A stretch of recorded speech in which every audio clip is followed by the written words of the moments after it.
Donc tu vois, là, si je faisais ça, c'était au revoir au burn et c'était terminé pour moi. On veut déjà vivre de notre passion, tu vois, c'est une première étape.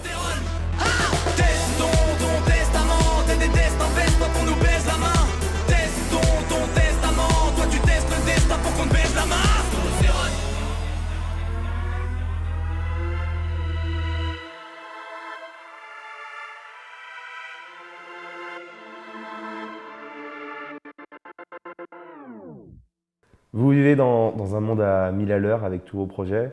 Là, on parlait des défaites.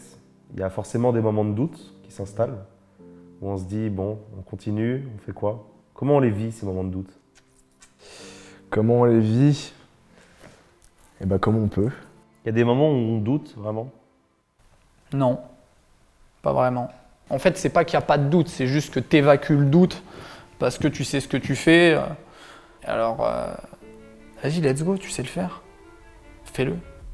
On a eu un énorme moment de doute parce que on avait fait notre sortie de testostérone, Apollon, Neuralic, mais pas plus de dates que ça, pas plus de visibilité.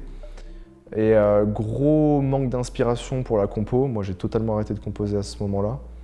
Axel aussi, ça a été un peu dur pour lui. Il a eu du mal à se remettre dedans. Et je pense que c'est le bon moment pour le dire, mais l'été dernier, quand on a eu ce moment-là, j'ai failli, une fois de plus, arrêter et m'engager pour de bon dans l'armée de l'air. C'est un truc voilà, que j'ai fait avec ma copine, avec ma famille, où je leur ai demandé des conseils, qu'est-ce que je dois faire.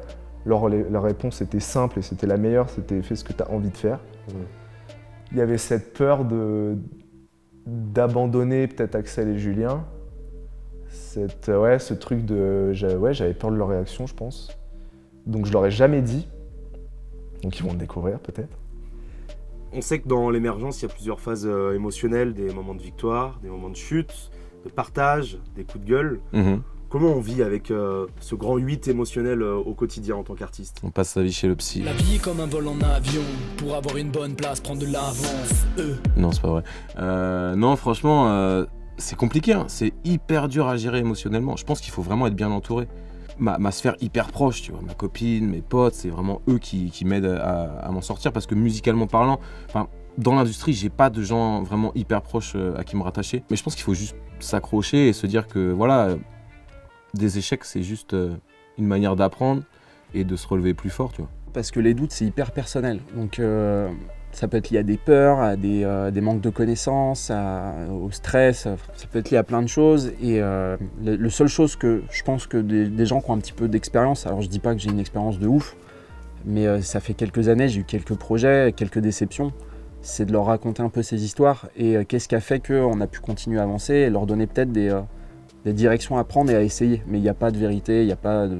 faut arrêter avec ça, chacun est différent, il n'y a pas de vraie solution.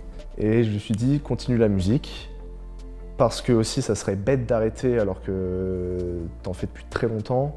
Et je me suis dit, autant essayer de vivre de la musique. Et en fait, moi, c'est parce que j'ai été artiste que je pense que je suis autant avec mes gars, quoi.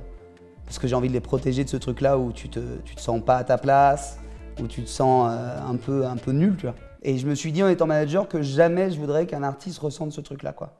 La douleur de l'échec, quoi. J'ai envie de leur dire 1000 fois, tu vois, pour qu'ils pensent jamais une seule fois dans leur vie qu'ils sont pas bons, quoi. Parce qu'il y a rien de pire quand t'aimes un truc et que tu sais que t'es pas bon dedans, tu vois.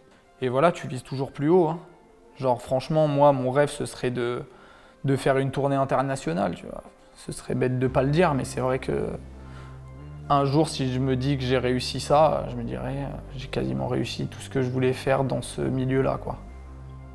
Juste pour le plaisir de, putain, jouer dans des pays différents et pouvoir partager ce qu'on fait, notre passion, partager cette musique. Et t'as quelque chose qui se crée en toi, genre tu sens que t'as quelque chose à transmettre. Sur scène, les gens ils te donnent et tu leur redonnes, ça décuple, putain, c'est beau, ouais, la scène, moi je kiffe trop la scène. Hein. Il faut être à peu près sûr de ses billes.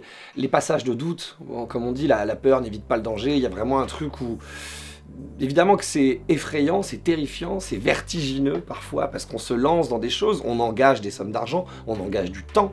Les moments de doute, bah, ils seront là. Il y aura même plus que des moments de doute, il y aura des passages à vide. Et ces passages à vide, il faut les appréhender de la meilleure des manières. Il faut chanter tout l'été comme la cigale, mais il faut aussi prévoir son coup comme la fourmi. Ne choisissez pas votre camp, soyez un bon mélange des deux.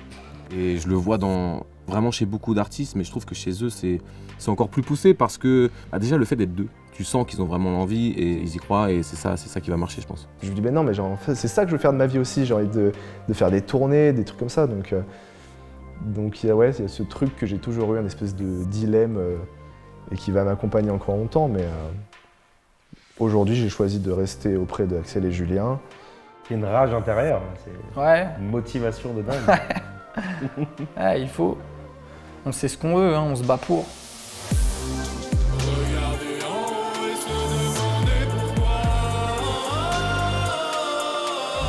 Non, ils me soutiennent tous, que ce soit Axel, Julien. J'ai de la chance de les avoir rencontrés. J'en serais pas là où j'en suis, je pense, si je les avais pas rencontrés, tu vois.